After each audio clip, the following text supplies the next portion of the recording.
Welcome back to the channel. I am actually off to work because, well, yeah, I have a day job too, you know. Alright, so what am I talking about today? Today I want to talk a little bit about is Tesla's being a snob towards Model S and Model X owners. And this may come across kind of weird, especially coming from me as a Model S owner. I love Tesla, okay? I really do.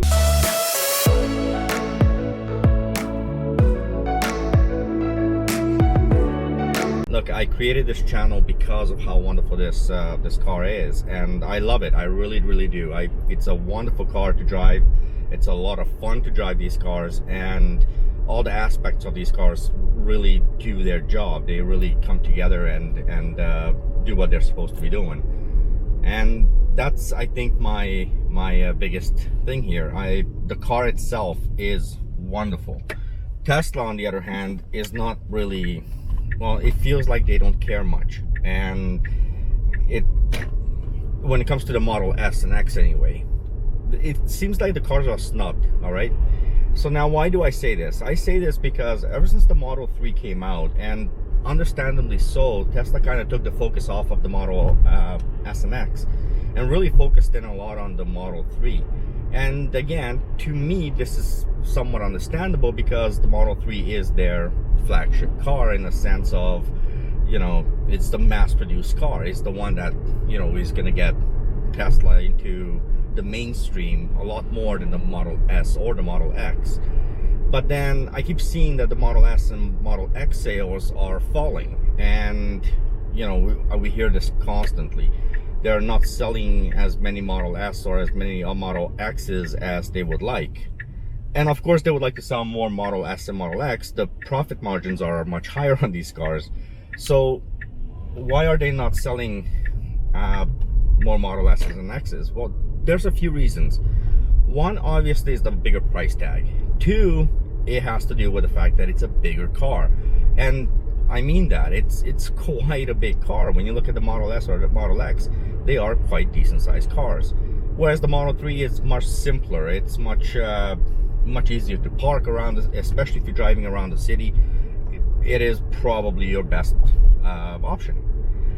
With that said, though, there is another aspect of this, and I've had a nice little chat with a few Model 3 owners who were mostly hinting at the fact that they would have loved to buy a Model S, but they've been hearing certain things. And obviously this is recent, some of the recent people talking, and so I wanted to find out a little bit about this. So there's this gentleman named Ken, wonderful guy. He picked up his Model 3, and we were at a supercharger chatting away, and he asks me, how do I like my Model S? And I, like always, I said I absolutely love it, because it's the truth. I love my Model S.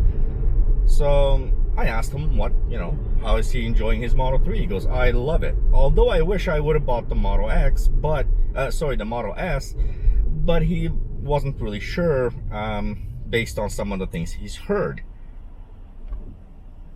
Oh, okay, what have you heard? What's so bad about the Model S? Now I'm curious. I own one. I would like to know. He comes across and tells me that, well, he's heard that the Model S is not really, it's behind. It's behind the Model 3 in many ways. It's lacking this, it's lacking that, and I'm thinking, well, not really. I mean, I don't see it that way. I think with each new batch, new things come out for all these cars, be it the Model 3, Model S, or Model X. And then it occurs to me that, you know what, the guy might have something there. He might be right. Why? Well, mainly because he's talking about basically the batteries. He knows that the Model 3 has newer batteries. Okay, with that said, I'm going to tell you right now, I don't see any real difference in terms of anything with regards to the Model 3 or the Model S. But I do see something that some people brought up, and that is, lots of people noticed that the Model S gets the updates much later than the Model 3. In fact, there are stuff on the Model 3 that are out for like a month that the Model S and X they are not getting. It's not cool. So I figured, okay, you know what, I'm gonna look into this a little bit more. And sure enough, some of the things I already know. I happen to know that the software updates, absolutely, I agree with everybody. The software updates, the Model S and X seem to be getting it, you know, a lot of the features, they're getting it later than the Model 3. The Model 3 is really being focused on by Tesla and saying, listen, we're gonna give this to the Model 3. The heck with the Model S and X right now. And people who are gonna argue this. Dune buggy is still not out on Model S or X. I've had friends who've had Dune buggy for over a month. I'm still not getting it. In fact, when I talked to Tesla about it, apparently it's not even in the works for us to have it yet. This brings up an interesting point, because now the question to me comes, well, if that's the case, then at what point are Model S and X owners really getting anything more? So we paid a bigger price, but yet we get older batteries and so forth and so on. So people are asking about these upgrades, right?